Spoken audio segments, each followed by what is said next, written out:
NDP member who has spoken about Nexen has had something negative to say about the deal. When will you finally make it official that your party actually opposes the deal? I don't understand your question. What we've been saying from the start is that we should have public consultations. That's our position. That's allowed under the Act, and we should consult with Canadians. This is fundamental. This is about whether or not Canadians are going to control their own natural resources. The government says it's going to have neat criteria for looking at investments from other countries. They added a couple of things today. They're starting to talk about security issues. They're starting to talk about control of our national resources when it's a takeover by a foreign government through a state-owned enterprise of a foreign government. So we think that those things should have been on the table since the beginning. They've been talking for years about updating those criteria. They've never done it.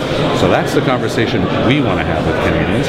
We think that those are valid issues. If you listen to Don Davies' question today, he went a little bit further with regard to the fact that there's protection for Chinese investing in Canada, but there's not reciprocity.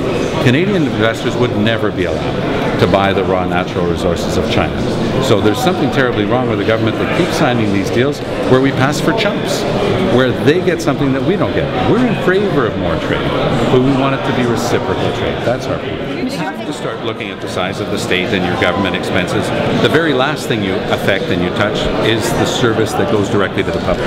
When you establish your priorities, what could be more important in terms of government services than protecting human lives? This same minister who joked the last time we had the biggest crisis in Canadian food inspection history with listeriosis made jokes about death of 1,000 cold cuts. He's still the minister.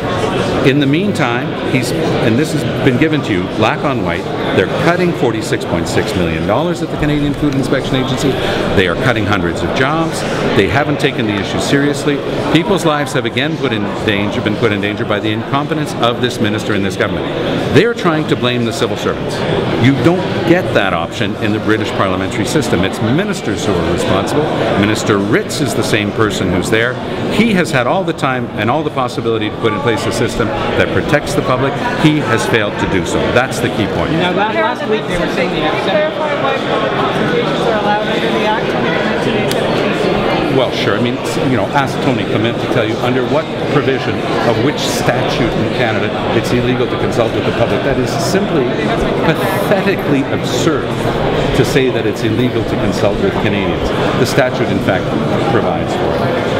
Well, I'll be glad to send you a document. On beef, George will get that. On beef again, I mean, for 3 days you've been saying that they hired 700 new inspectors. Last week they were saying 170 new inspectors. Well, today was 700,000 in fact. Look at it, it's written black and white. It's not my document, it's the Canadian Food Inspection Agency's own report. And I gave you the title of the report, I gave you the year of the report, and it's been sent to each and every one of them. So look at their documents.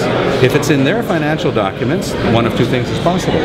Either their financial documents are not reliable, or they are. And if they are, then you have to read them. If they're not, then you have to ask them why.